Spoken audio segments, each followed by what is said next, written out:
Hey guys, this is Jam of jamonline.ph and we got here the OPPO Reno 7Z 5G. Yes, this one comes with a 5G thanks to the Qualcomm Snapdragon 695 5G chipset inside this one, and this one is the lower tier na Reno 7 because we have here the Z.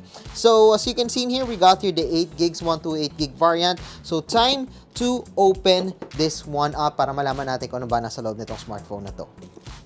So time to open this one. Of course, meron tayong mga essentials sa smartphones na to, including the jelly case.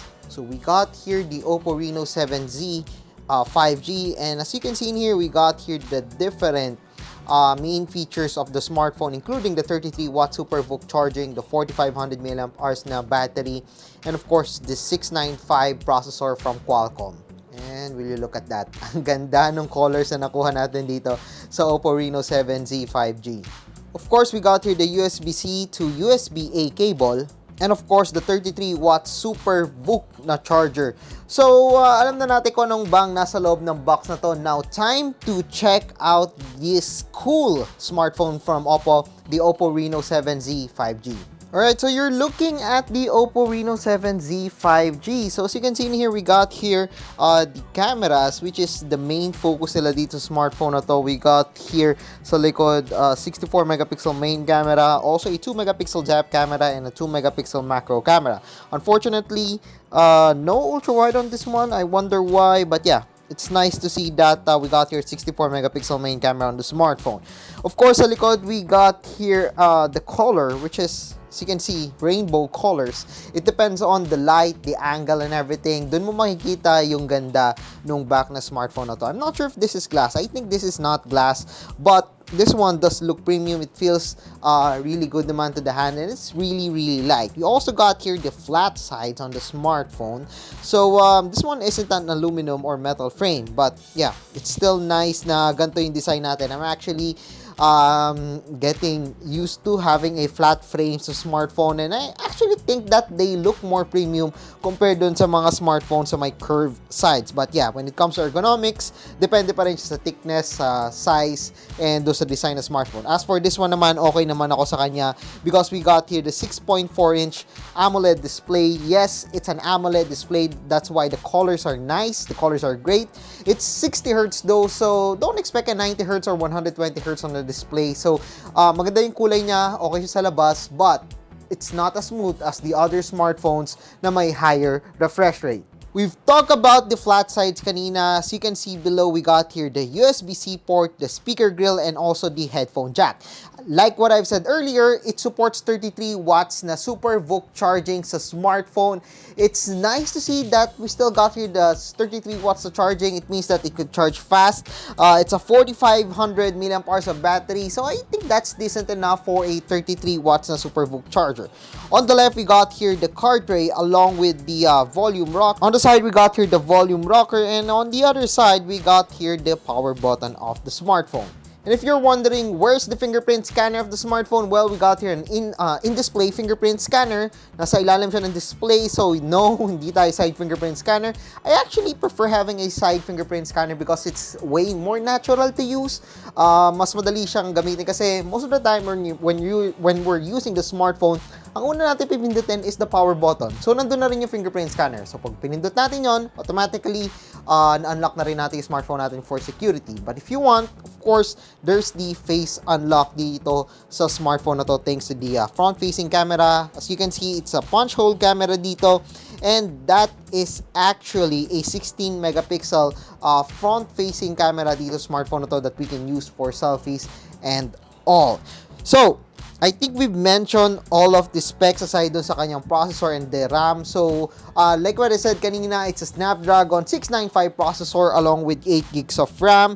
Meron dito 128 gigs of internal storage. If you think that the 128 gigs of storage isn't enough for you, well, you can expand it with RAM expansion. It's getting popular to most smartphones these days. But I believe for some people, 8 gigs is already enough.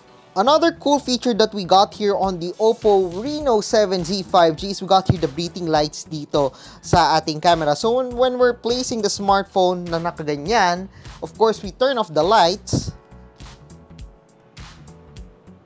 There we go. You can see in here that we got here the breathing lights to notify you if may notifications kayo. Of course, you can adjust it if you want. You could check it out at the options that I'm gonna show you later. So as you can see in here, we got here the breathing light. You can adjust kung kailan siya magti-take effect. Always on for charging, incoming calls, mga ganun sa calls and everything. You could also adjust kung aling apps yung magsusupport nitong ring light sa likod ng camera. It's a really nice feature. It's a nice touch that we got here on the OPPO Reno 7Z 5G. But for some people, they might find it gimmicky. But for me, I think that's cool. Especially if you're in the office, you don't want to get distracted and gusto nyo lang i-check yung cellphone nyo kapag meron kayo notifications. Well, this is a really small detail na meron dito sa smartphone na to, and it's really, really nice. Again, the smartphone runs on Color OS 12 based on Android 11, and again, Snapdragon 695 along with 8 gigs of RAM. But like what I mentioned earlier, you could expand the RAM if you want by another 5 gigs. But of course, it will take effect pag na-restart yung smartphone nyo and makukuha niya yung storage ng smartphone mo para doon. So, you need to free up your storage if puno yung smartphone nyo for that one. But for me, I'm already happy with the 3 gigs na RAM expansion, and the 8 gigs of RAM is more than enough for me sa usage ko naman sa mga smartphones. So as you can see in here, this the Color OS. The icons are nice. The software is nice. It's not, again, more than 60 Hz, but it's smooth, it's responsive, and of course, it comes in different applications. A lot of applications, probably, yan install nyo if you don't need it. But yeah, you could see in here everything that you need on the smartphone. So, you know the software, you know the hardware. Now check out one of its main features, which is the camera. So as you can see in here, the UI of the smartphone is very nice. I mean, it's very user-friendly. We got the easy access for night mode, the video mode, which lets us record up to 1080p, unfortunately, because it's Snapdragon 695, the photo, the portrait, and of course, the other shooting modes na meron tayo dito sa smartphone na to. Again, napakalaki yung camera niya. As you can see, it's protruding yung camera niya dito sa likod. So, you know that this one comes with focus talaga dun sa kanyang camera. Unfortunately, the smartphone doesn't have an ultra-wide camera, so we're stuck to having an up to 6x of zoom, and balik tayo sa 1, wala tayo 0.6x dito. Now, you know kung ano yung hardware, you know yung mga ma-expect nyo dito smartphone na to. Now, check out some of the photos that I took using OPPO Reno 7Z 5G.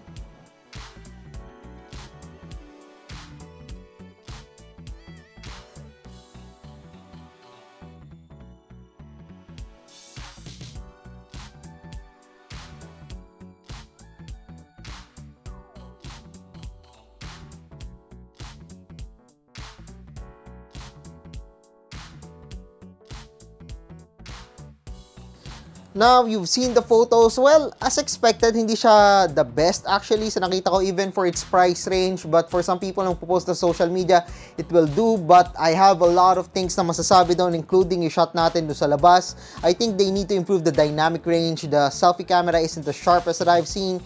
So, probably a lot more software updates could improve the image quality that we got dito sa OPPO Reno 7Z 5G. So yeah guys, that's it dito sa ating hands-on and first impressions ng OPPO Reno 7Z 5G. So if you like this video, don't forget to give us a thumbs up. And of course, don't forget to subscribe to our channel and be sure to click the subscribe button along with that bell button to get notified of our latest videos here sa aking YouTube channel. So once again, I am jamonline.ph. Thank you for watching and see you guys again sa susunod na video.